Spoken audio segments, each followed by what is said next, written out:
was like, yes, that's calm. That's what we like. And then he came back up, and previous to that, he was telling him, oh, your music's too ghetto. Y'all too loud. Y'all need to straighten up. You need to conform. That type of thing. It was a lot going on. And I know some people may have not caught it, and some people may have not liked it because they just don't like music, or, you know, they didn't get it. And so be it. But I think that he did an excellent job.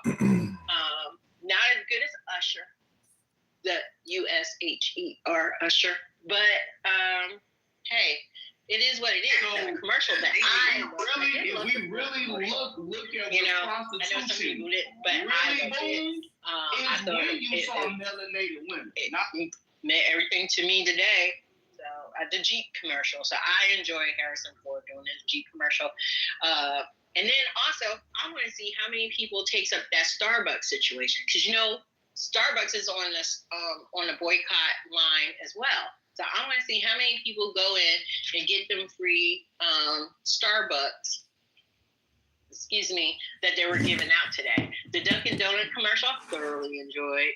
And, you know, every year I sat there and I tried to count how many Jesus commercials comes up, because every year now they get more and more money to spend on, you know, telling everyone Jesus loves us and stuff. So that's my take on it. And yeah, go Eagles, because they were not ordained by the president, but they won anyway. I just want to thank you for touching on the Kendrick show again. It just the countercultural aspect of it was so powerful, and the symbolism. And if anyone is interested, I would highly recommend just going on YouTube and watching. I didn't even watch the game. I just watched the halftime show just for Kendrick.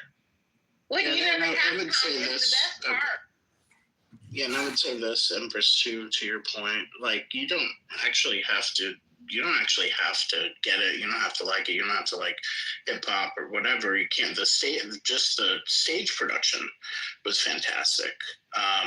And you don't even have to get the messages. But I think what's important to know is that whole thing was the resistance right there. That was part of the resistance. And the messaging was very strong. And it's okay. Like, if you don't get it, didn't understand it, didn't like it, that's totally fine. What I was reading on the internet is, you know, how many people, oh, this was the worst ever, blah, blah, blah. And I'm like, have you all not been around? You didn't have to sit through Up with people who did all the halftime shows prior to all the artists who used to do it? I don't know if you remember that. Does anybody remember Up with People? That shit was terrible. Anyway. Of course. Scary. Those. I knew some of those. Up with people, you see them wherever you go. Of course, Christianity. You remember. That's what I'm saying. So people are like, oh, this is the worst ever. I'm like, y'all were lying. I was worse. Yeah. They used to come to our grade school. I remember that. And they would sing. And make us sing. It's like ingrained in my brain, a brain worm. Up with people. Yeah, now I remember the song too, and you brought it back. Please forgive me. My goodness. Thank you all. I had something that hasn't happened to me in a long time. How about you? My iPhone had overheated. It cut me off, and you won't stop me. Okay, Diddy, got you. Well, I'm so happy we could roast. I'm so happy we could roast Jazzy together, and I'm so happy you're back on the app. Yeah, I think I was the one that removed her. She was just really annoying. She's gonna have her own. She's gonna have her own Nora moment. I mean, the whole thing is like, I can understand getting your talk therapy and dopamine off on this app, but she's just so toxic that if that fat ass doesn't go to the gym and read a book and wake the fuck up, she's gonna have her own Nora moment. Well, I'm in a society like, easy for it to, put up that sign, like, turn me off. Yeah.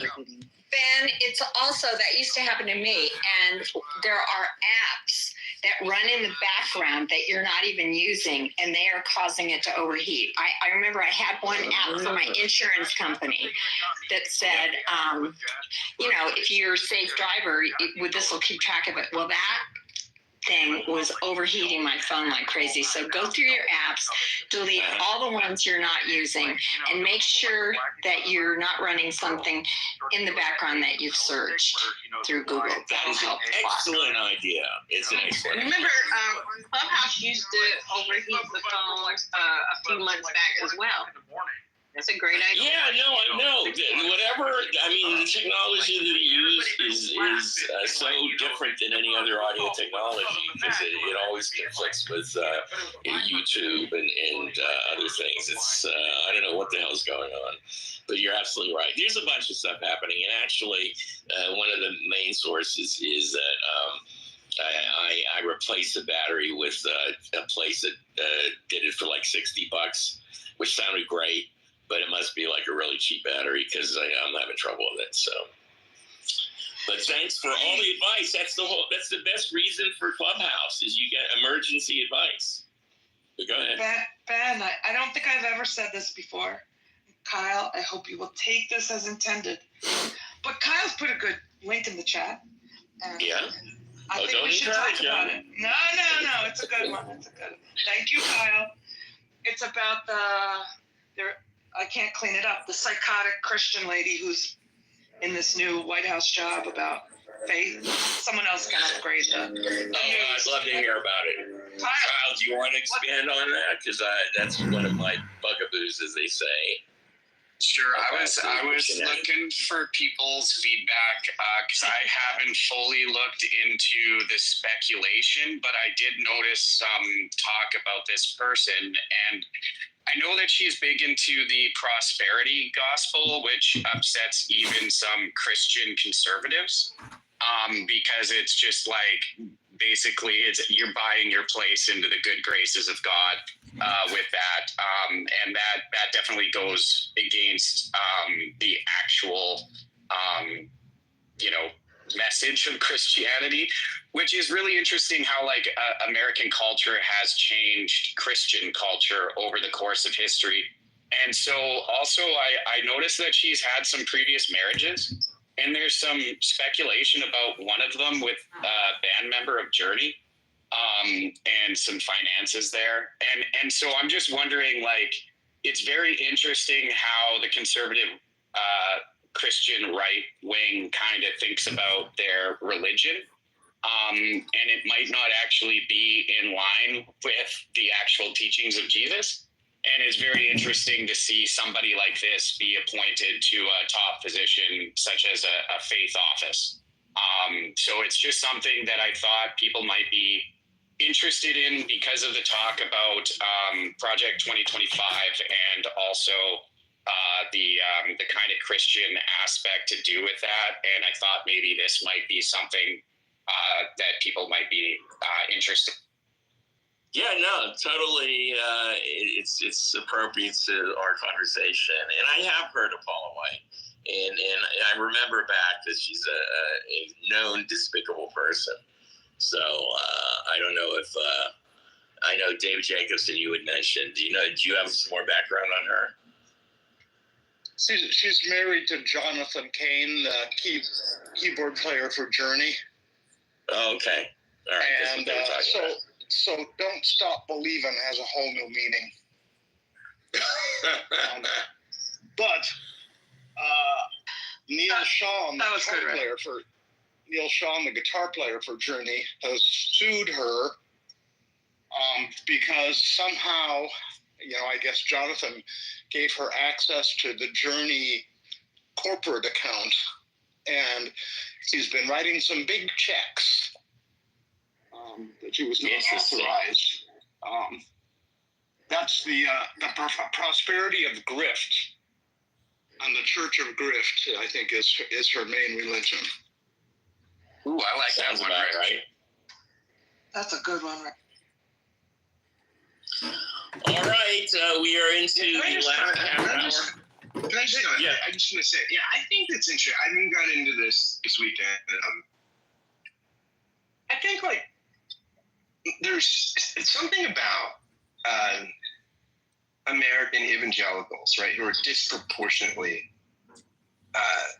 influential for their size, right? I mean, it's very difficult to figure out how many evangelicals are in the country, because when you do demographics, most Black Protestants would count as evangelicals, right, theologically, but they don't vote the same way, right? So it's white evangelicals. It's just a very, and Latino, Hispanic Latinos, it's another really complex thing demographically, because many of them would count as evangelicals, and they're drifting rightward. But what's interesting is there is something about that group of people that do feel like they're besieged, right? And that's why you vote for Trump, even though he's just a morally bankrupt person. And that's what's interesting. What is the besieged thing, right? What is it? Perceptions aren't always true, but they're always real, right? I mean, you can't talk someone out of perception, right? And ask anybody that's been married. So yeah, that's interesting to me. I mean, I don't disagree with the comment about American culture perverting Christianity. I mean, I would think that started about 311 with Constantine, right? But Christianity had a couple good centuries. But yeah, so I don't know. I think this stuff is pretty interesting, and I think, Trump has capitalized on the besieged feeling, and the question is, like, how do you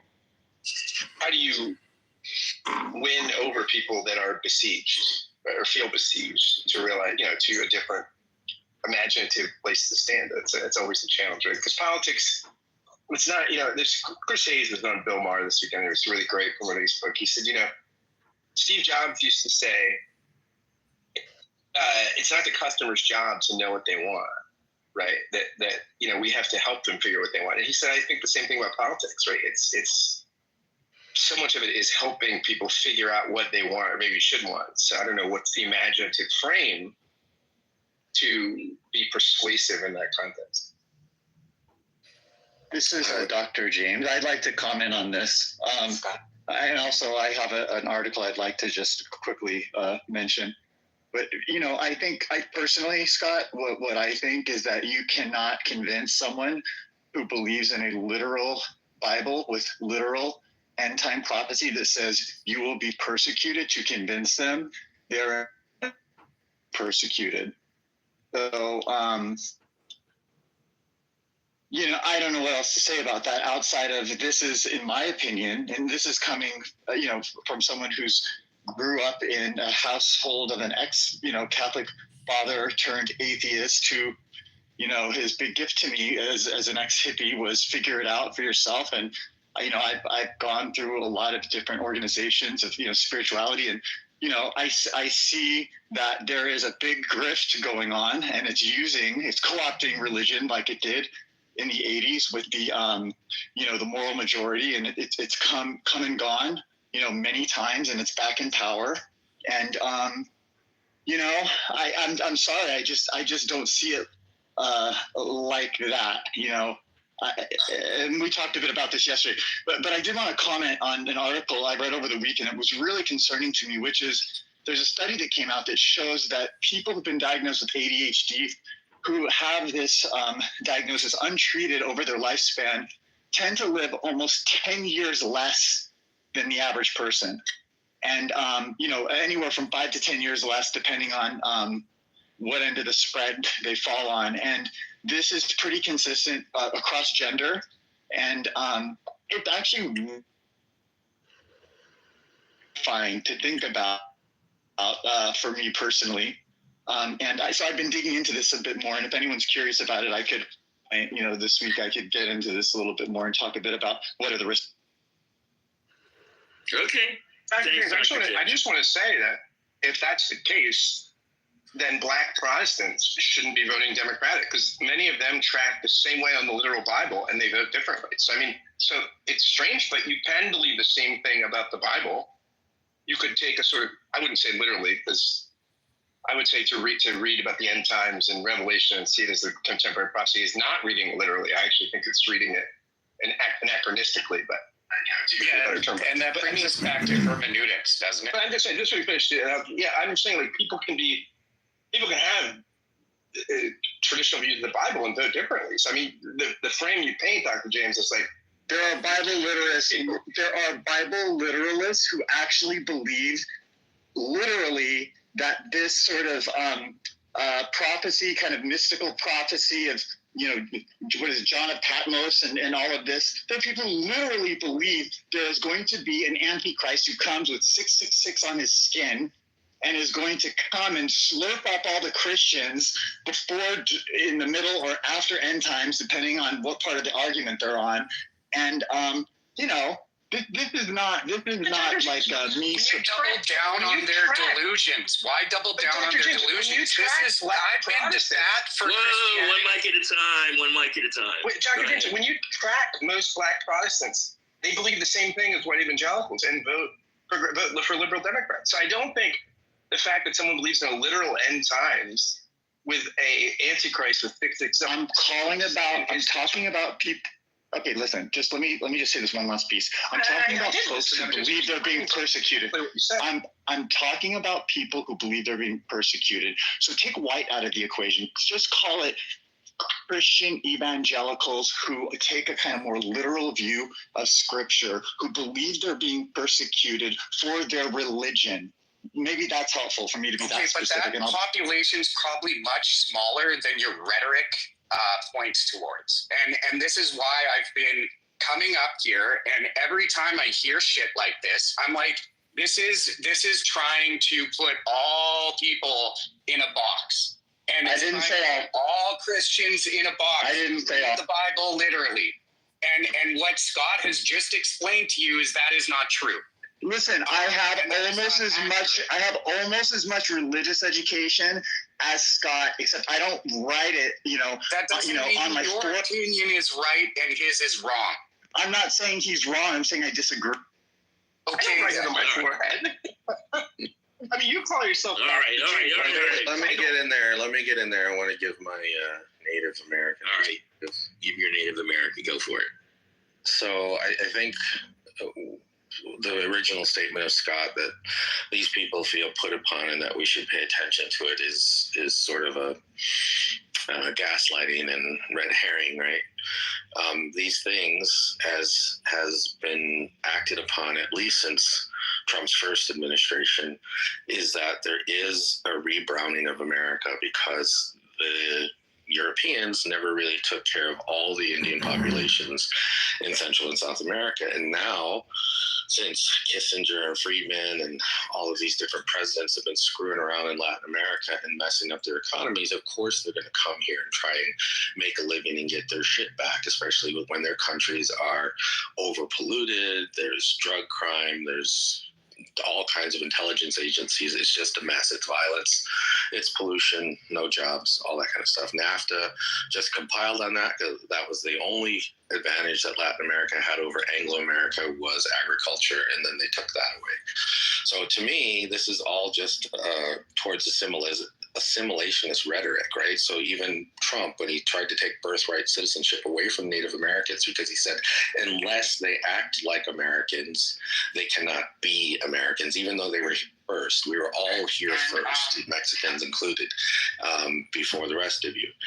And right now, all of these people, especially in the United States, are in jeopardy. So if you're watching out for Israel and Palestine or Uyghurs and Tibetans and all that kind of stuff, you have that same sort of genocidal Holocaust crisis happening here in the Americas with MAGA and with Trump, partly for resources like water, oil, lithium, but also for just getting rid of us for the last time.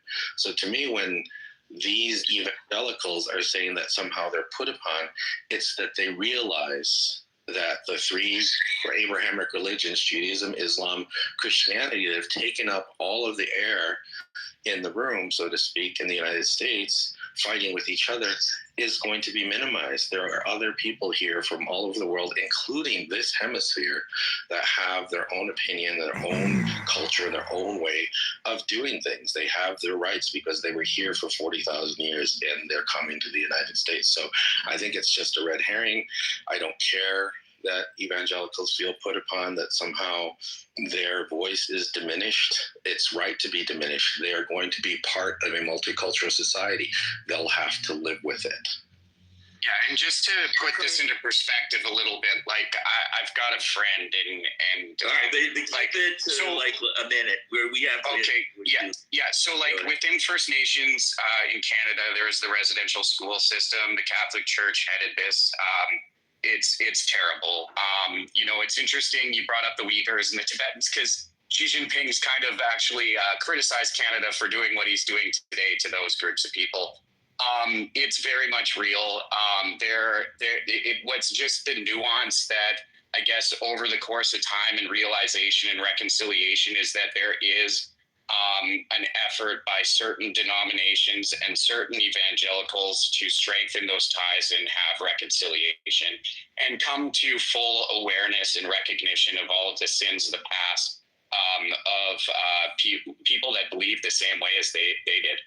And so there's just a lot of nuance when it comes to religion. And a lot of times people like to think of it as a dichotomy one way or the other, but it's just not the case. In order to actually make one's way through like religious studies and get a PhD, one's going to have to navigate through a lot of nuance that a lot of regular people just aren't willing to put the effort into doing so. So they'll double down on their delusions or their opinions or their ignorance. But that doesn't mean that their view of Christianity is all of Christianity. There are so many evangelicals that I know that are on the left that just, they listen to this sort of rhetoric and they're like, wow, like people are only paying attention to the hypocrites. Why aren't they paying attention to the people who actually embody the teachings of Jesus Christ? Okay, thanks, Kyle. Listen, we've got 15 minutes left, and I want to give everybody a chance to give their closing comments, pearls of wisdom. We have a couple of new people down below in the audience who don't know the rules of the room. So just real quick, nothing personal, Marion, but we don't. We have a curated stage, so it's all people who know each other, and you are a new person, and we welcome you to the audience and to participate in the chat room. But until we get to know you, we probably wouldn't be bringing you up. And to my other friends down below, I apologize because we did fill up. We try to limit the stage to about 12, and I know I saw Marvin and John, who's here, Larry. Elle and Andrew. Anyway, you know who you are. Anyway, we will be talking to all of you, I'm sure, later in the week. All right, so I'm going to go from the bottom up and try to keep it to a minute or less. Let's go. We'll go Cindy, Empress Ronnie, Breyer, Dr. Francine, Rick, Barbara. I'm going up the stage. The people who just spoke in the last 5 minutes, you got. If there's enough time later on, I'll include you as well. Cindy, closing comments, pearls of wisdom. I just want to say hi to everyone. And I'm glad we had the shared experience of the Super Bowl. There were as many diverse opinions as there were weird ads. Anyway, great to see all of you, and we'll talk tomorrow. Sounds great. Thanks, Cindy. Okay, Breyer, closing comment, pearls of wisdom. Breyer, go once. Slow to come off the mic there. I was in another window. When everything's going crazy right now, I think it's a good time to do a little self-reflection and look at ourselves. And I think about how I swing on this app and how I live in my everyday life and what we contribute to in our actual values, and try and be a little more consistent within ourselves on what we stand for. So random shout out to there, and that goes from sporting events to everyday life to how we talk on here. So random plug. Carry it. All right, thanks, Breyer. Dr. Francine, closing comment, pearls of wisdom. Let's not all take it so seriously. We have to wait and see. Again, we have to wait and see what happens. There is a resistance already. And we need to have, this is funny for me, faith. Faith in the American people and their legacy of democracy. There you go. I like it. That was poetic. Thanks, Dr. Francine. Rick Ricardo, Rick Sanchez, your turn. You got the floor.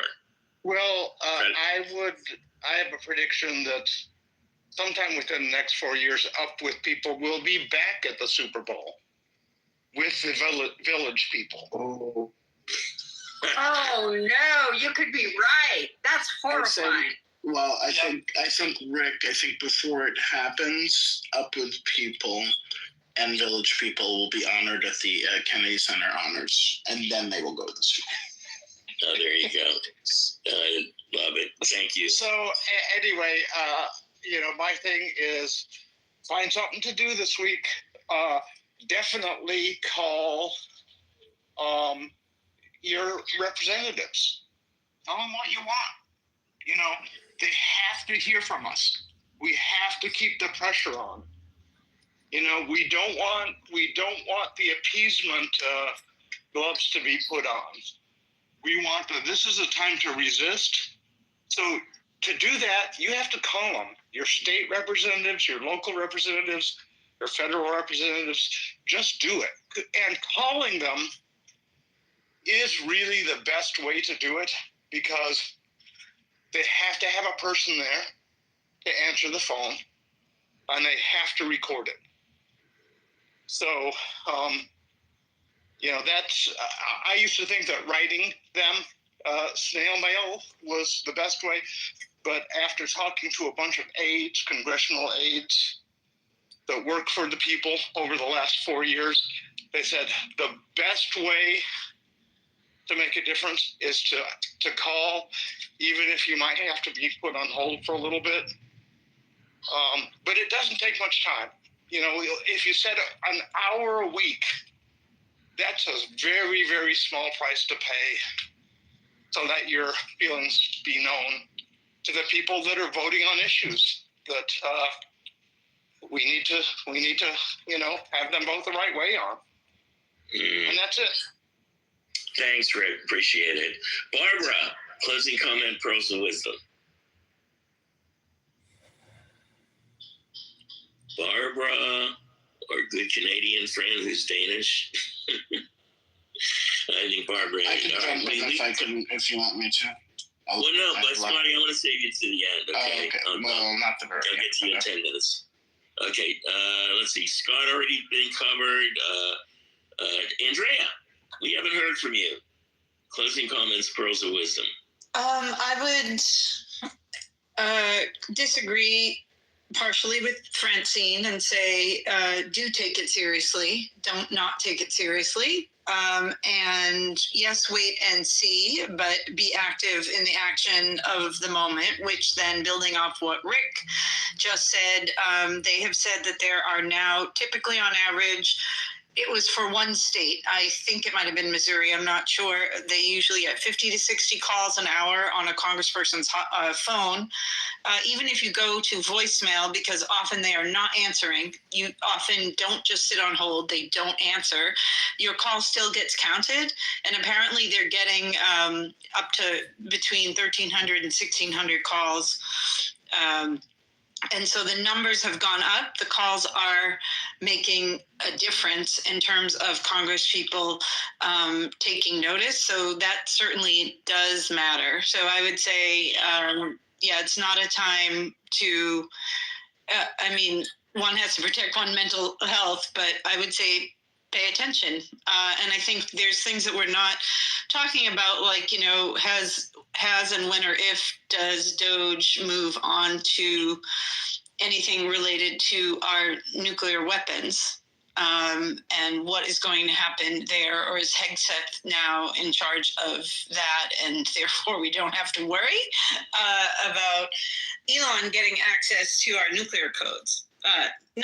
Anyway, trying to end on a positive note, I loved the I Am Something ad from the Super Bowl, which I was surprised. I don't think I heard anyone mention. I just thought it was so amazing to see all those young people saying that with a lot of support. I felt there were so many, in-your-face messages from Kendrick to some of the ads that it was just...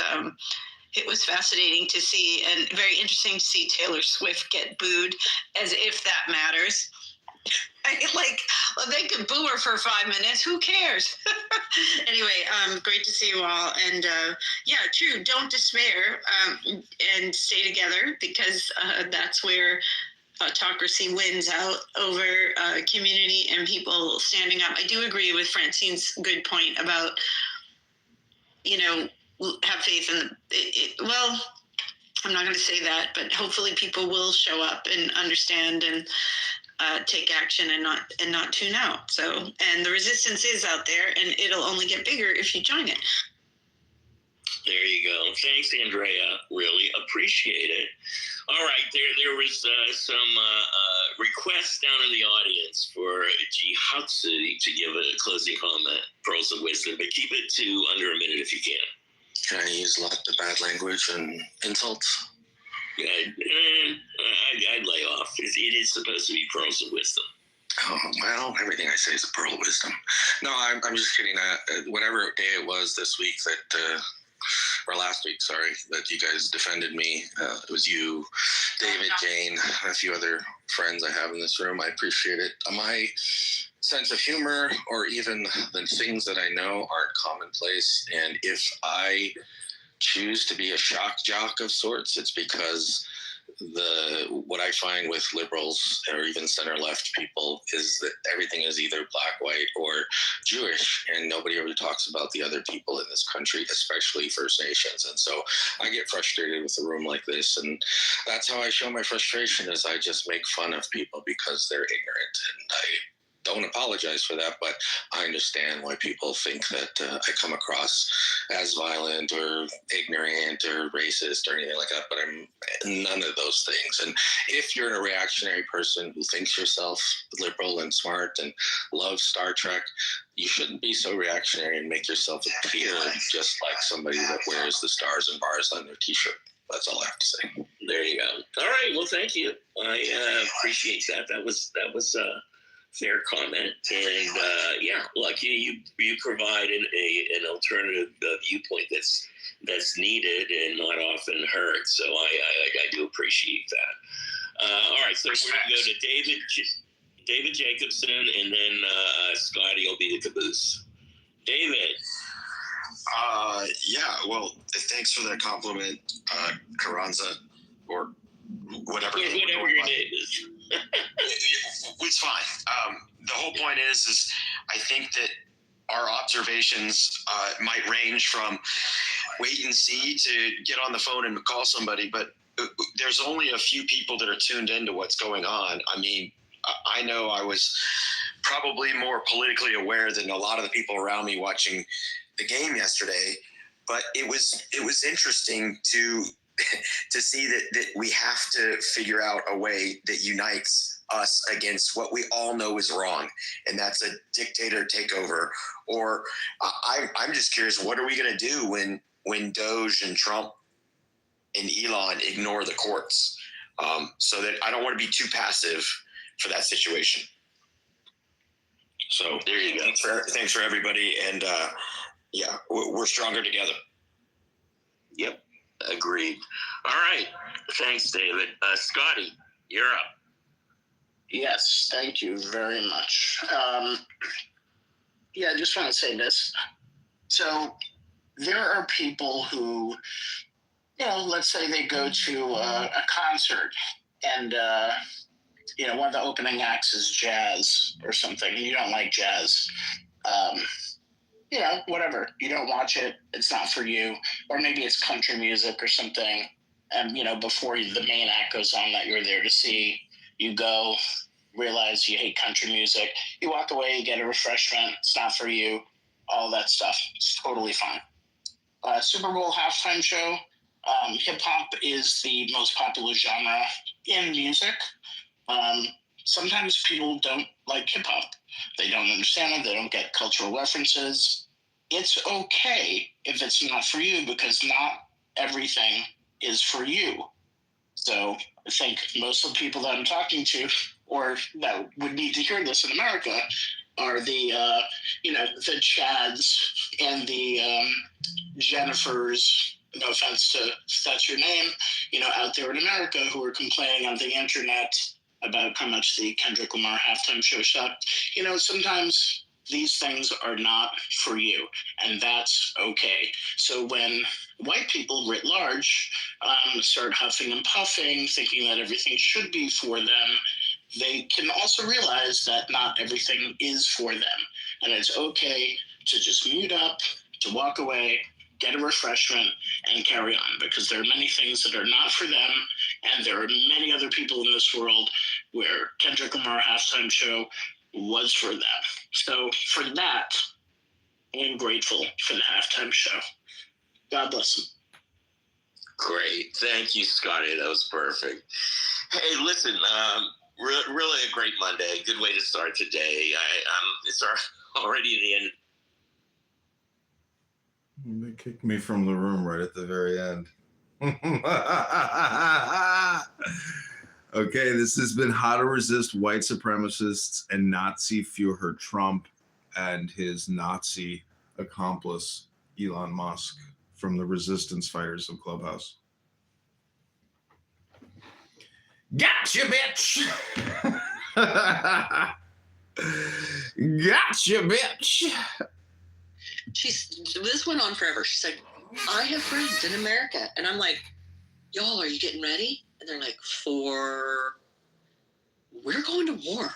Like, we're being told by our, what do they call your, Parliament. no. Anyway. Prime Minister? More local leader. Premiers? Oh. Yes, premiers. We are being told by our premiers that we need to be ready. We need to cut ties with our American friends that, they don't see it coming. They don't know. They think it's a joke. And I'm like, because it is a fucking joke. What are you going to fight with? We're going to fight with maple syrup? Like every American here has, how many guns? There are more guns than fucking people here. Yeah. I'm not kidding. More guns than people.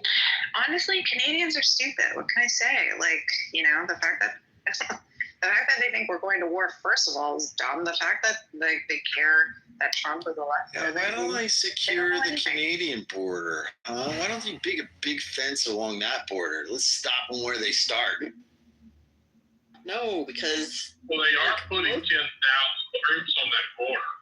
Well, here's the deal. Most Canadians do not support this bullshit. Like, that's why, we can't give in to that stupid bullshit and, hate Canadians, because Trudeau has, a 22% or less approval rating. Like, Canadians don't even support this shit. Much less, negative 22. Yeah. Nobody supports them at all at this point. Well, just remember, Canadians and Mexicans. Canadians and Mexicans are being summed up together. We're a threat to national security. Yeah, but honestly, I don't care about even that. As long as America is okay, that's all that and Israel. Listen, I don't think most people, if most people are friends with, know people of Mexican. Tough, like your nuts done dropped. And I see that I was one of the niggas who had a grandma who expressed to me this in this way that I understood that once my nuts dropped, it was certain shit I couldn't do. This room is called Drake and Democrats Die at Kendrick Lamar Trump Party, Eagles. Nuts dropped, you don't See, El Normo, this is why I love African Americans, because sometimes they reverse the tide and come back very conservative. It's very funny. Dropping your nuts on white people, but you still want to vote for represent you.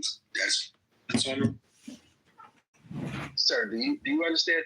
When you go to a restaurant, do you have all black cooks, all black waiters, all black staff every time, or do? Okay, so it's been an early morning of filming the resistance fighters here on Clown House, the Democrat liberal deep state of Dr. Ben Mendelsohn and Dr. James Schneider. They often met peril, and they were often killed or barely escaped. Welcome to the podcast, El Normo. So I would listen to the deep state room. I find that interesting. No, I find, they kicked me from the room, so otherwise I'd go back. But- So that's it. No, yeah, there's no more. I can't get in there. That's it. I'm just. Yeah. What's up? Hey. So you can't create an account that can get in there? No, that was the account. They just killed my new account. That was it. One burner account for 30 minutes of audio. It's just This is Brad in Chillism. The name of this room is called Trump, the downfall of the white community #2. England, they couldn't do well. It took a lot of terraforming. Nothing. They're just resisting. They're resisting what they believe that Elon Musk and Donald Trump are Nazis and that he is a dictator and that they have to fight Doge. I mean, these people are the biggest traitors you've ever heard. They don't care about the financial misappropriation, the fraud, the lies. These people are themselves frauds and liars. That's my opinion. And essentially, I hate to say it, but technically every room has a subtitle and it's called Low IQ Dumb People Talking About Nothing, Wasting Their Time. That's the true subcontext of all of these fucking rooms, in my opinion. How to survive in the land of Africa. No, I mean, I think I'm involved in it, but at least I try to read books. I think that's the only thing that differentiates people who engage in low IQ dumb talk about nothing. Like, if you're not actually exchanging high value information, you're just doing politic. So what's really happening is it's mostly virtue signaling and politicking here. And it's a lot of racial identity politics. And as you know, it just never ends. Like, people, I think it's just because we're social creatures and like this is how we most shorthand communicate with each other. But no one is willing to actually read a book on this app. You want to do a book show? No, but I am. Oh, you mean readable? I've gone through that. I've done Tehillim on this app. Well, I have a house called People Reading Books to Each Other, and Zach Ruda and I have, spent many hours reading books. And yeah, I mean, to me, that's the most valuable time that I spend here is reading books. I mean, all this stuff, recording people having bad takes is really just to try to make people angry so they realize that they are the hypocrite. Because if you're going to bitch and complain and get angry about it, clearly you don't there's a higher level context about philosophy, psychology, wisdom that they're missing, that they're still getting angry when somebody records them having bad takes. Like, what is it? I'm not doxing people per se. But anyways, that's my whole shtick at the end is to say, oh wait, you're angry still? Like, that's the whole point. And if they don't get, I hope that they get it. I hope they see my final message. Like, even Jane down there is a very angry person. I mean, she's funny because like people don't like the deep state, I guess. What'd you say? I missed what you said. I see you in the chat in the Deep State Patriots, and don't you see what they're doing is technically bad takes, and no real high value information is being transmitted in any of those rooms. It's always just ruthless identity politicking, I suppose, and virtue signaling, and they're all hypocrites. I mean, they're not patriots. Don't they see the waste and the fraud that Doge and Elon is stripping and how they've been spending our taxpayer dollars? Do you realize that? They have a different vision of America, Adrian. But they're liars. They think they're supporting Kendrick Lamar and the shitty culture of Kendrick Lamar because it's for other people. It's not for we the people. I like Kendrick. What's the matter with Kendrick Lamar? There are some songs I like, but technically he is supposed to be the Dow to Donald Trump's, Tay. Or see, he's supposed to. Well, because that song, "We're Not Like Them," "We're Not Like You," or whatever it is. They're not like us. See, this is all white hatred. This is the hypocrisy of these fucking virtue signalers. Is they're supporting white racism. It's stupid, and I don't believe in terms like white or black. But anyways, I don't believe in white racism, first of all, but I do agree with you. I just believe in people, and we the people, Americans, and so they're hypocrites. A shitty room. I'll agree with you on that. It's not just a shitty room; it's shitty people. Why is it shitty?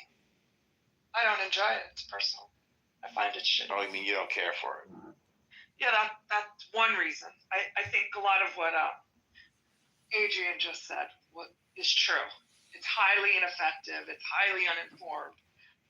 Very shallow. Other than Scott, of course. But When I say things though, and I'm going to get in trouble for saying that, but I've said it to the people directly.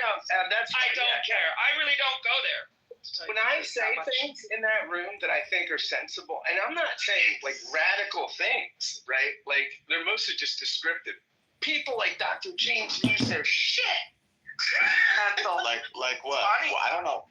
Like I was saying, evangelicals. I said, basically, why do they feel disaffected? Like, what is it? Like, because they got, people like Clinton and Obama got more of those votes. And my question is like, I'm not defending Trump, and I don't support the creation of the faith support office. But what is it that he feels like he's meeting the needs of his base, and what's this perceived need, and why? And Dr. James just thinks I'm like white knighting for these people, and I'm like, I'm not. I'm just saying, like, I want to know what's going on, and demographically, it's really complex. And then he said, well, if people have this view of the Bible, they can't be persuaded. I was like, most Protestants, Black Protestants, have the same theological views as white evangelicals, and they vote the opposite way. So obviously, you can have these views and vote differently. And he just was like so pissed. Well, the thing is, like I said to you yesterday, he's wound up really tight. And, he says he has ADHD, and he said he wants to talk to people about an article that how having ADHD lowers your lifespan by 10 years. And he finds it very fascinating, interesting. Some people have the attention span of a gnat, and they're only capable of maintaining 3 variables in their conscious field. It doesn't make a difference to me how stupid you are. The point is, if you are going to essentially state that you are a subject matter expert, but yet still get super angry and super pissed and really not even make coherent sentences and ramble and stumble and stutter. The biggest problem on this app is there really is no real high value information transmission. It's all just politic all the time. And that's cool, because I think that's what we do in terms of just general communication. Here, at least. I mean, at the water cooler in the office, people try to avoid topics like that, and then unless they know you're associated to a certain way. But even then, I don't like to do that with people in the office, because generally they are hypocrites and fucking loser take people too. Anyways, I mean, there was a time in business, let's say, in which people were respectful of political differences. And people would say, well, I don't want to assume you're a Democrat, or I don't want to assume you're a Republican, or something like that.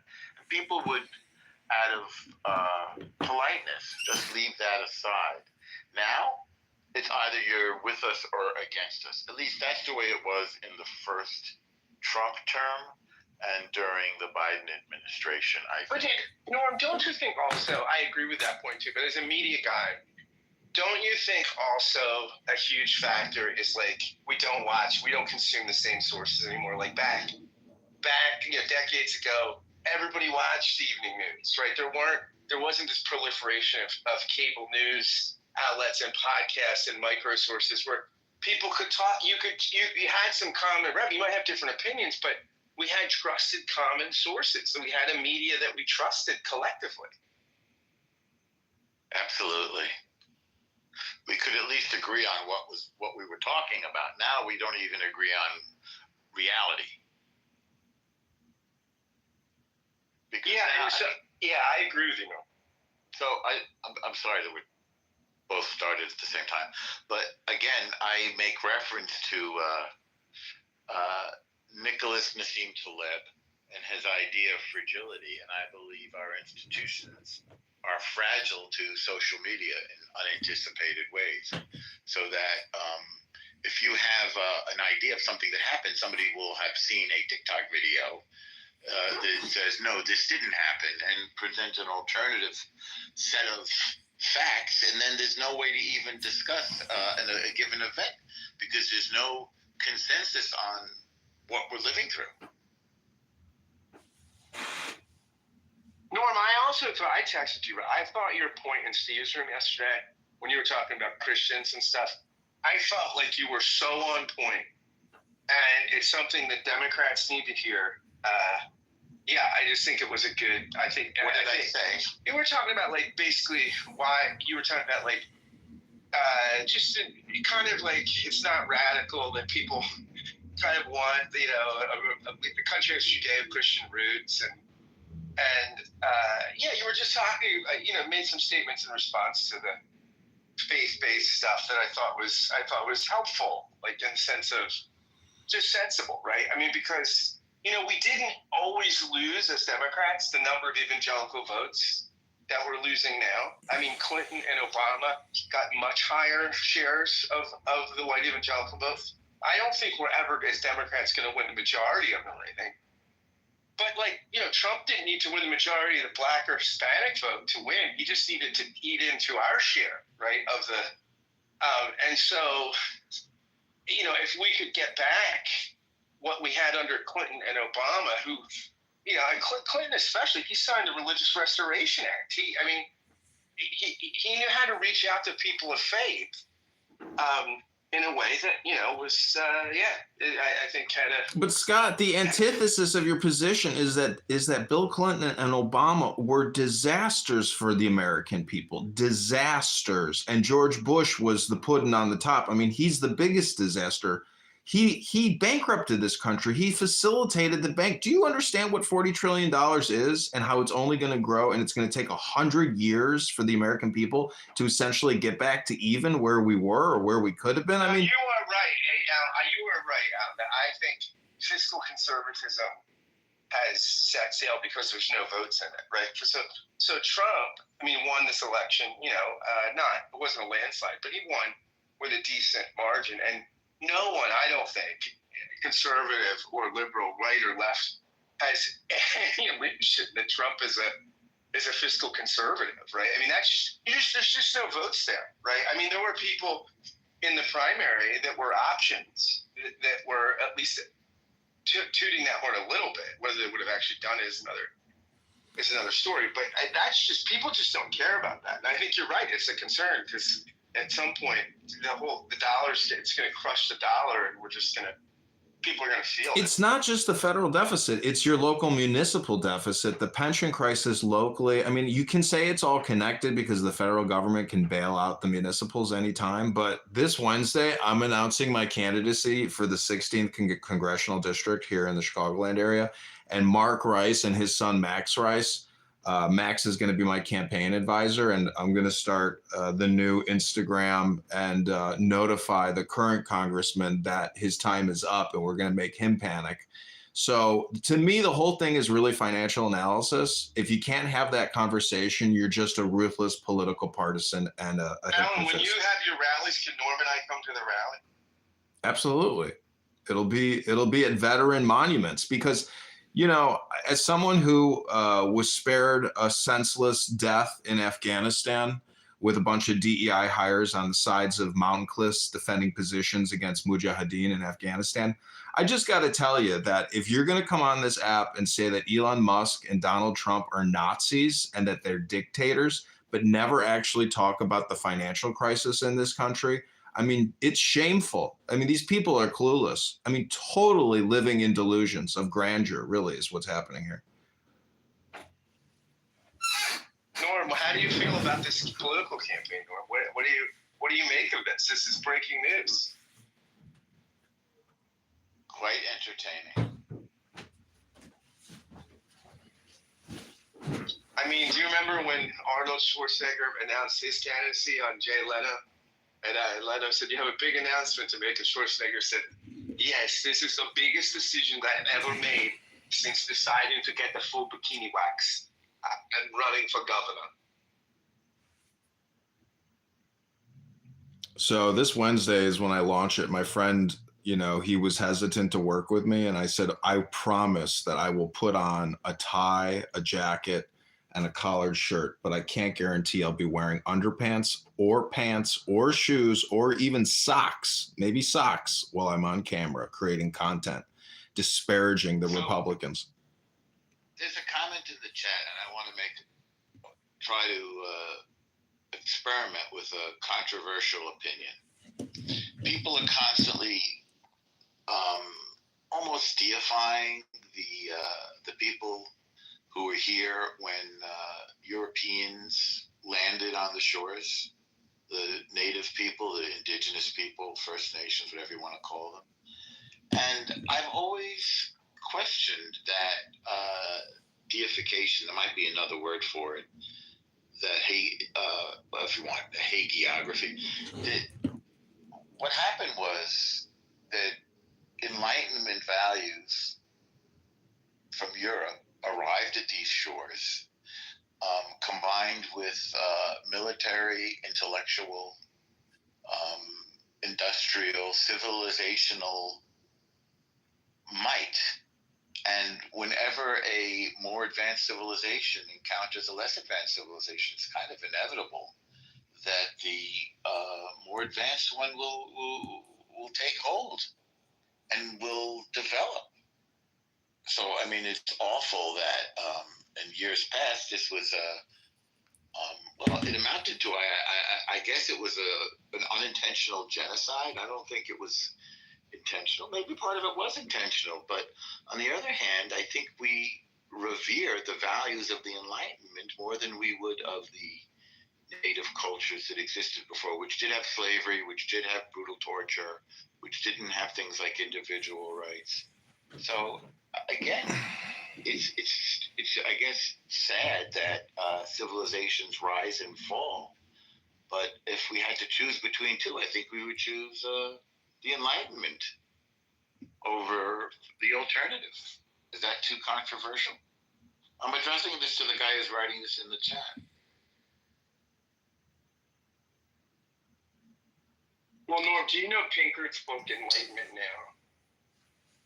Of course, I have it on my shelf. Yeah, right. Of course, you're kind of making his argument there, right? I mean, not that you're not making it original, but I mean, that's basically, I mean, this period in the Enlightenment, like in world history, you just won a lot. Now, not to say there's not racism, oppression, and colonialism. Of course, there's guys. Of course, it can get better. And you know, I think people of goodwill are trying to make it better. But I mean, oh my God, this is compared to most of world history is pretty savage, right? I mean, most of us. I mean, can you imagine living with Genghis Khan? I would have just killed myself once he rode over the hill, right, Norm? It's over. I'm not going to fight. I would have, no way would I have made it a day. I mean, President Obama mentioned this in a famous speech. He said in those days, they come and they say, open the gates to your city. If you open them, we will slaughter you and take your women and children as slaves. If you don't open them, we'll open them anyway. We'll boil you in oil and we'll murder your women and children. So make your choice. They would boil people in oil. It's a bad way to go. Now we don't do that. I mean, if Kennedy gets his way, we won't even be able to boil our French fries in oil, Norm. I mean, that'll be, you know.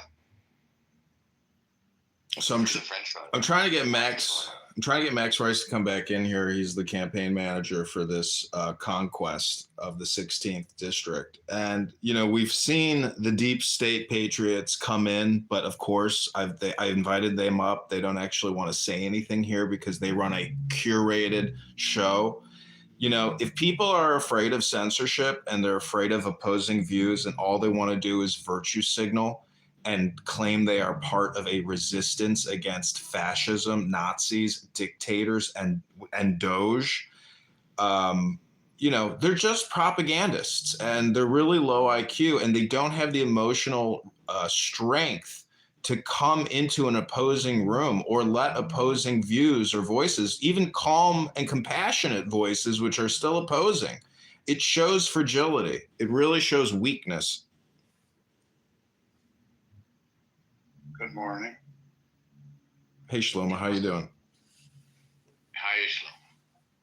Hi, guys. So I got a few questions. Number one is to prove me wrong.